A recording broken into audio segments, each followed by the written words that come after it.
Assalamualaikum and good morning to my panels and attendees the iSPEAK International Graduate Colloquium 2025. My name is Rafiuddin bin Abdul Kahar. Today, I'm going to present my DRP, the acute effect of jump rope and plyometric jump training on explosive power. The aim of this study was to examine the effect of plyometric and jump rope training on power among swimmers. Swimming is a highly beneficial activity that not only improves cardiovascular health but also enhances muscle strength and flexibility. It strengthens the key muscle group, especially in the arms, legs, core, and boosts heart and lung function, reducing the risk of chronic disease like heart disease, stroke, and diabetes. Additionally, swimming positively affects mental health, reducing stress, and improving mood. To optimize swimming performance, particularly in explosive movement such as start and turn and sprint, and additional training modalities are crucial. Plyometric exercises have become well known for improving explosive power. This exercise uses the stretch shortening cycle, which enhance muscle powers and contribute to quicker, more forceful movement, a key factor for swimmers in competitive events. Jump rope, another effective training method, has gained popularity among swimmers for its ability to enhance fast twitch muscle, fiber agility, and coordination. It helps develop strength and speed, improving the explosiveness needed for powerful swimming stroke. And research suggests that jump rope training enhances both cardiovascular endurance and muscular power, making it ideal to complement to swim training. Although the present studies has established the positive effect of jump rope and plyometric jump training on explosive power development alone, there is a large deficit in the knowledge of combination acute effect of both jump rope and plyometric training in the swimming field. Even though the two techniques are notable in terms of their favorable effect on explosive power, there is not much research done about the synergy effect that could occur due to their combination and whether their combination could provide better results for the swimmers. In addition, it is not established which is more effective, jump rope and plyometric jump training of swimmers acutely increasing lower body power, such as ambiguity, demonstrate the necessity of a truth analysis to clarify which method optimizing the performance gain is more efficient in competitive swimmers. Besides this, it is also important to evaluate the impact of each training regimen on different components of explosive power, such as, among others, jump height, reactive strength, and sprint time. With a better impression of this effect, the coaches can create more specific and personal training intervention that meet the specific requirement of swimming and hence improve the performance of the athletes. In this research, we got 6 research objectives. RO1, to determine the effect of plyometric on explosive power in vertical jump test among swimmers. RO2, to determine the effect of plyometric on explosive power in standing broad jump test among swimmers. RO3, to determine the effect of jump rope on explosive power in vertical jump among swimmers. RO4, to determine the effect of jump rope on explosive power in standing broad jump among swimmers. RO5, comparison explosive power between plyometric and jump rope on vertical jump. And RO6, comparison explosive power between plyometric and jump rope on standing broad jump. We got 4 hypotheses in this research. H1, there is no significant difference in plyometric on explosive power in vertical jump test. There is no significant difference in plyometric on explosive power in standing broad jump test. H2, there is no significant difference jump rope on explosive power in vertical jump. And there is no significant difference between jump rope on explosive power on standing broad jump test. H3, there is no significant difference in explosive power in the vertical jump between plyometric and jump rope training among swimmers. H4, there is no significant difference in explosive power in standing broad jump between plyometric and jump rope training among swimmers. The literature consistently shows that both plyometric and jump rope training can effectively enhance explosive power. Plyometric training through exercise that involve rapid stretching and contracting of muscle has been widely recognized for improving vertical and horizontal jumping abilities, making it beneficial for athletes, including swimmers. On the other hand, jump rope training has proven to be effective in improving coordination, lower body strength, and cardiovascular fitness, contribute to explosive power development. While both training methods individually demonstrate positive effect on athletic performance, there is limited research directly comparing their efficacy in swimmers. Research design. These studies adopt a crossover research design with pre- and post-test measurement taken after each intervention. Sample size, effect size 0.7 by Cohandi, alpha 0.05, power 0.8, critical 1.76, degree of freedom 14, and total sample size is 30 participants. Session 1 will focus on familiarization with the testing protocols and collection of demographic data from all participants. After 3 days, Session 2 will begin with warm-up session, followed by pre-test, which include the vertical jump test. After the pre-test, the intervention phase will commence with Group A. Group A will start with plyometric training, while Group B will begin with jump rope training.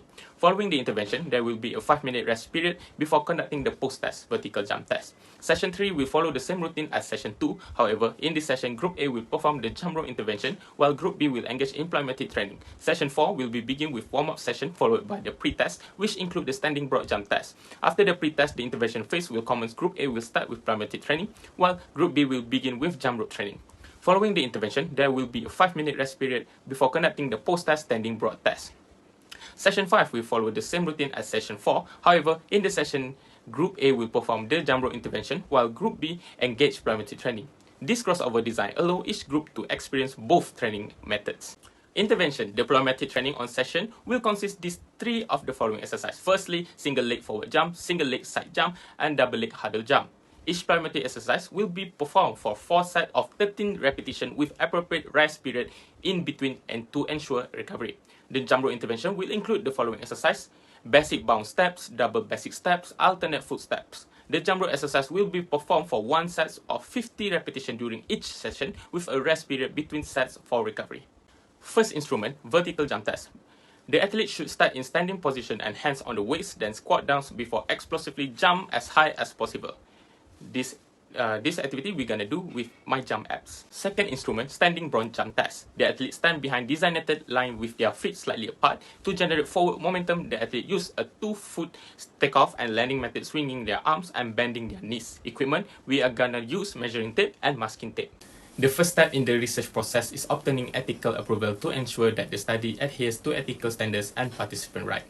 Screening potential participants for this study was screened based on the following criteria: limitation and delimitation. 1. Swimmer who actively train at least 3 times a week.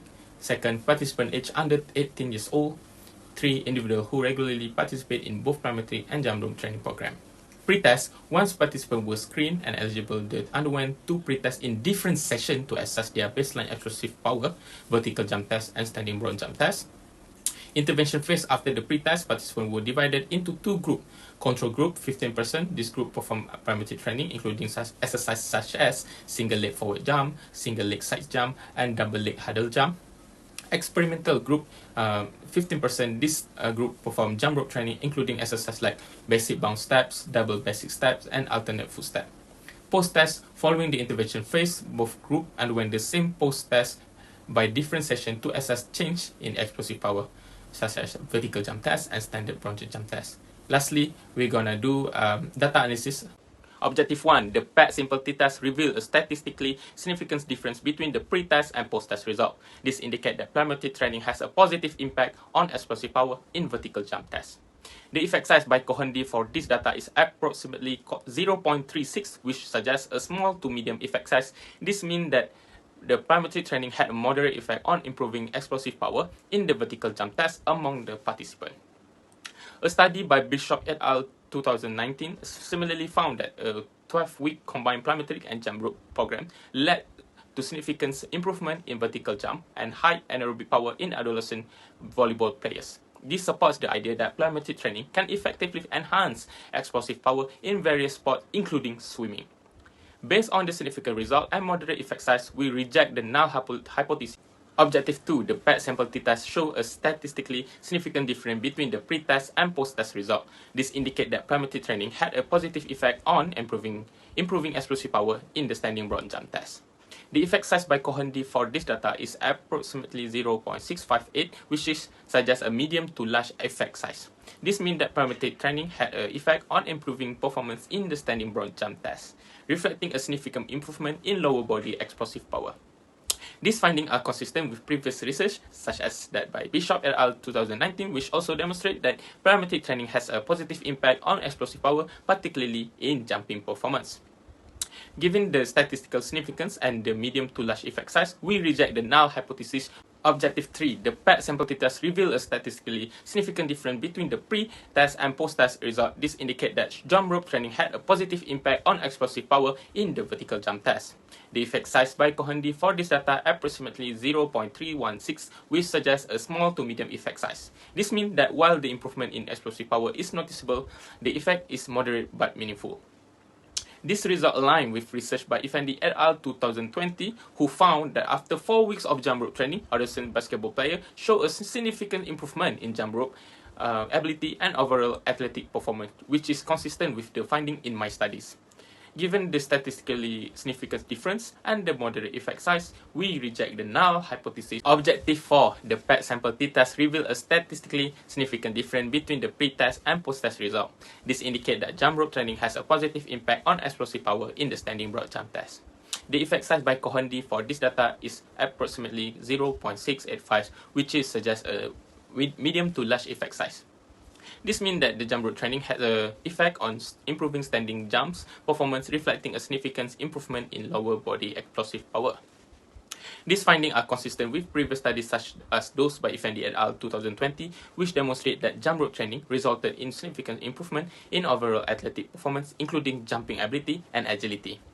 Based on the statistically significant difference and the medium to large effect size, we reject the null hypothesis for the fifth objective of my studies, which compare the effect of plyometric training and jump rope training on explosive power. Specifically measure through the vertical jump performance. The paired sample t-test showed there was no statistically significant difference between the effect of plyometric and jump rope training on vertical jump performance. The p-value indicate that both methods lead to similar improvement in explosive power with no clear advantage or either method. The effect size by Cohn-D for the comparison between plyometric and jump rope vertical jump performance is approximately 0.65, suggesting that the difference between the two groups is relatively small. This means that while both methods resulted in improvement, the effect of each on vertical performance was quite similar. This result aligns with findings from the study from Gizel et al. 2022, which examined the effect of 8-week plyometric or jump rope performance on junior amateur boxers. The study found no significant difference between the two training methods, further supporting the findings in my research.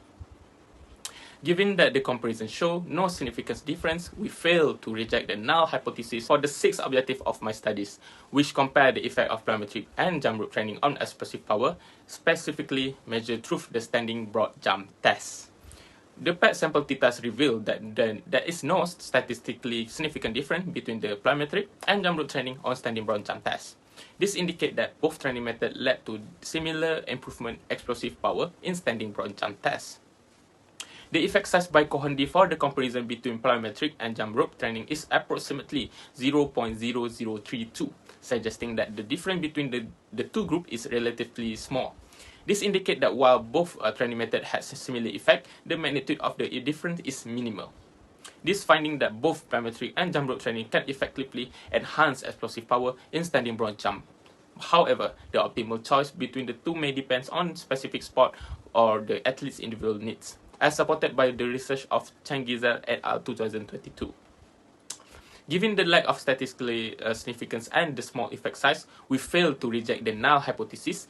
Summary: this study aimed to evaluate the effect of plyometric and jump rope training on explosive power in swimmers. Using the vertical and standing broad jump test, the results showed that both training methods lead to significant improvement in explosive power, with a plyometric training have a more effects, particularly in standing broad jump. However, when comparing the two methods, no statistically significant difference were found between their effects on either their vertical jump or standing broad jump test. This indicates that both plyometric and jump rope training are effective in enhanced explosive power in swimmers. Conclusion: overall, while both training methods show significant effect, the comparison between them reveals no significant difference, suggesting that both methods can be used effectively to enhance explosive power. The choice of the training method might depend on individual athletes' needs, the specific demands for their sport. Thank you for your time, your attention, and the valuable insight you have provided throughout this defense. Thank you.